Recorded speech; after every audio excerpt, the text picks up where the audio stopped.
This kind of law reminds me of another nation who made it illegal to help those they considered to be quote unquote illegal. Huh. Let me remember what nation it was. I think it was Nazi Germany, where it was a crime to help Jewish people, and during that time, Jewish people were considered illegal in Nazi Germany. So how is this any different? I mean, how can a state make it illegal for somebody to help another person? To Tennessee now, where new immigration laws take the crackdown a step further. The laws create sweeping criminal penalties for anyone who provides shelter to an undocumented immigrant. The American Immigration Council says they make it illegal for a church to offer temporary shelter, a landlord to rent out a room, or a family member to live with someone who is undocumented. So CBS Well, so a church, which is kind of obligated to help those in need, since that's what the Bible says, help, the poor, the destitute, do, you know, what you do to the least among you is what you do to Jesus. So, according to, Christian Bill Lee, helping poor people, is not good, but according to his, Christian beliefs, that's what Jesus says. If you help those that are poor, that are sick, that are in need, you help Jesus. So I guess he doesn't want to help Jesus. That's hilarious. Goes to show how Christian these people truly are. Landlord can't rent out a room to somebody who's quote unquote undocumented. So what? Landlords don't have the right to profit anymore?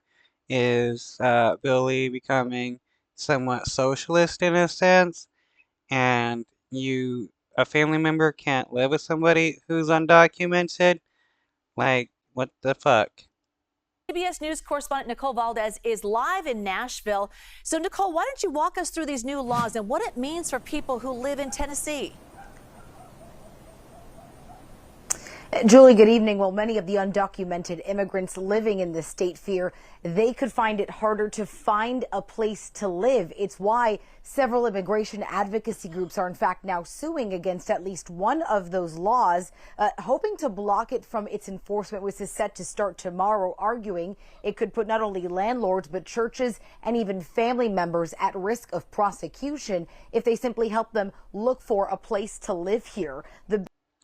Okay, this is going to be hilarious if, like, Tennessee actually starts, like, prosecuting churches and landlords for something when uh, some people have been advocating for that for a while now, especially for landlords to be prosecuted for, like, hoarding housing without, like, giving affordable rent or for not doing what they should be doing to help keep the house habitable enough for people to live in, and for some churches to be prosecuted for like tax evasion, tax fraud, and some other crimes that church leaders have committed.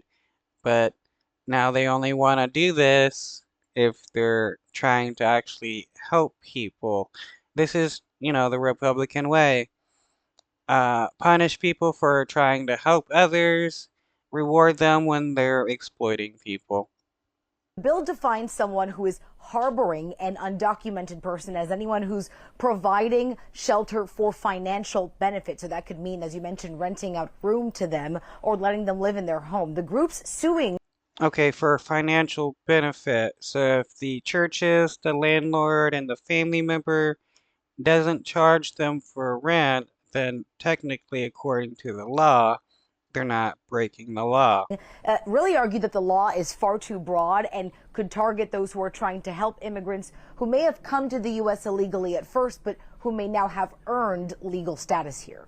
What reactions are you seeing and are you getting in the community? What are people telling you? Well, clearly a lot of people find this to be a very controversial law here. This is, in fact, one of several new laws that will take effect tomorrow in this state, and others are just as much being discussed here that include, in fact, criminalizing certain elected officials if they choose to vote to make a city or a community here part of a sanctuary here. Any local leader in the state of Tennessee who chooses to vote for a sanctuary policy, really in any city, could be charged with a Class E felony, all while a new agency focused on immigration will soon be formed here. The state's official Centralized Immigration Enforcement Division will.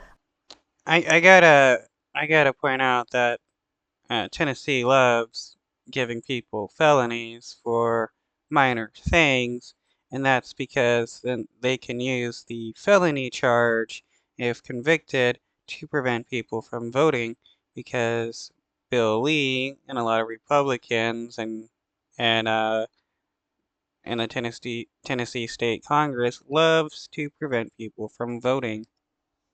Be enacted tomorrow, and it plans to allocate state resources to local agencies to ensure that they're cooperating and assisting federal authorities in immigration enforcement. It will also provide incentives for local police departments, for example, to enter into those 287G programs that grant officers certain powers in assisting with deportations of anyone suspected of being in the country illegally.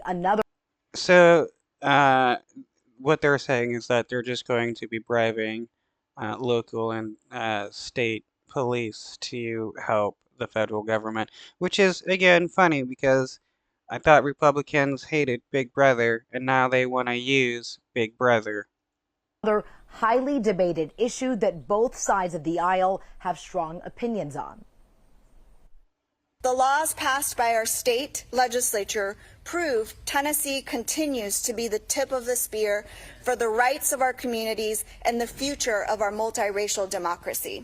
Even if you disagree, the law is the law, and President Trump and his immigration enforcement officials, including Border Czar Tom Homan, have made it very clear they are going to come into our communities in our state, and we want to make sure that we're all cooperating with their efforts. Okay, the law is the law, then you should be requiring ICE agents to be identifiable and have their badges presented and to identify themselves when they're making arrests, because that is also the law.